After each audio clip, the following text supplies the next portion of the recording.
Natural resources like oil, gas, and precious minerals. These are literally some of the most valuable assets on Earth. So by all conventional logic, countries sitting on massive, untapped reserves of this stuff, they should be the wealthiest, most highly developed places in the world. But strangely, they almost never are. So what went wrong? Why are so many of these exceptionally resource-rich nations actually poorer, way more unstable, and struggling with really deep systemic corruption? Well, today we're unpacking a massive structural paradox. It's called the Rentier State Trap. And in this explainer, we're going to see how one of the biggest economic advantages a country could possibly have gets seamlessly inverted into its absolute greatest weakness. Okay, let's dive into this. Take Nigeria, Africa's largest oil producer. Over the decades, it has generated hundreds of billions of dollars in oil revenue. That is a staggering amount of money. Yet it faces massive infrastructure gaps. We're talking severe electricity shortages, limited industrialization, and persistent poverty. Now compare that to South Korea. South Korea has almost zero natural resources to speak of. I mean, basically none. Yet it built this incredibly wealthy economy through targeted manufacturing, exports, and heavy investment in human capital. Basically, South Korea built a highly productive economy because it had absolutely no other choice. Nigeria, flush with all that oil wealth, it simply wasn't forced to. To understand why this happens, we really have to look at the foundational economics of how a state actually funds itself.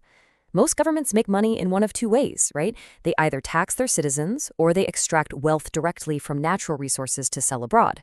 And honestly, that one difference changes everything. In countries without major natural resources, governments depend heavily on broad-based taxes. And when you depend on everyday citizens for your money, well, you have to negotiate with them. You have to provide services, build infrastructure, and actively support broad economic growth, because if you don't, the people push back.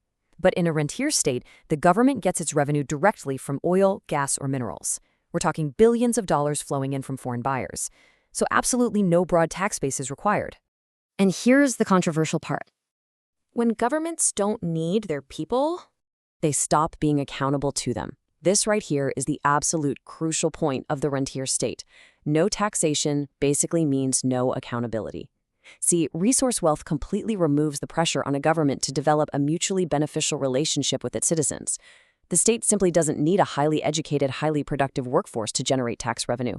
It just needs the resources to keep flowing out. But here's what most people miss. The actual physical, mechanical structure of how this money moves is what creates the trap. Just follow the flow of the wealth for a second. Resource money is highly concentrated. Oil revenues don't come from millions of small taxable transactions spread out across some bustling middle class. No, they come from a few large pipelines, a few contracts, and a handful of massive export deals. This makes the wealth incredibly easy for the state to capture. So instead of being distributed across the broader economy, the wealth flows entirely through narrow channels, straight to the top, which results in intense elite concentration. And this is where the entire system starts to distort. Now keep in mind, this isn't about bad leaders making evil choices.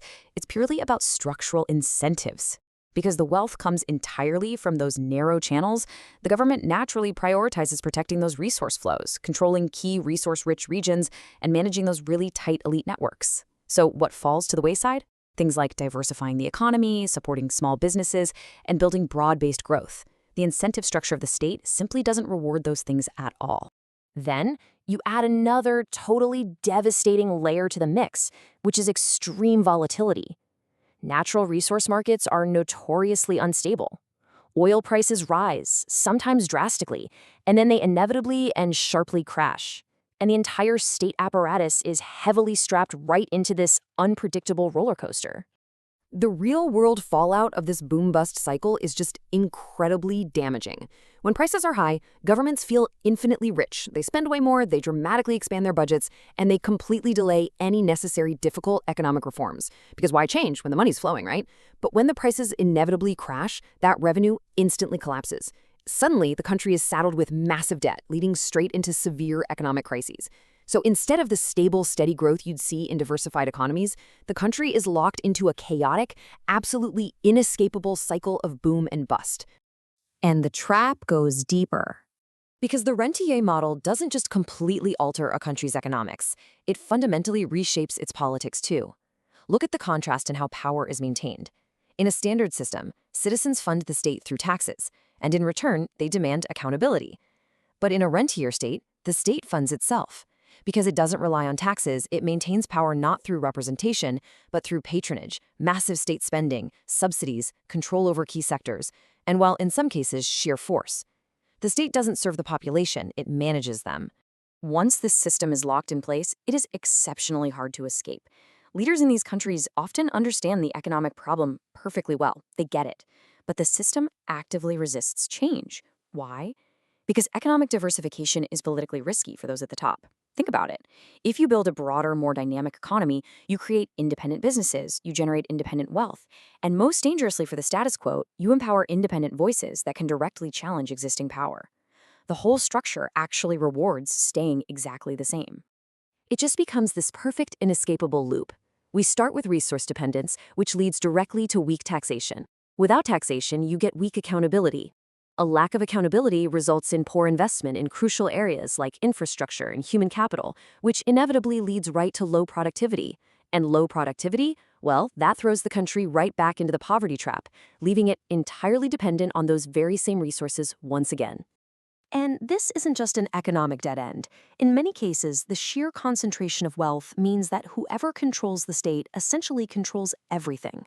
When control over resources becomes the absolute main prize, power becomes something very much worth fighting for.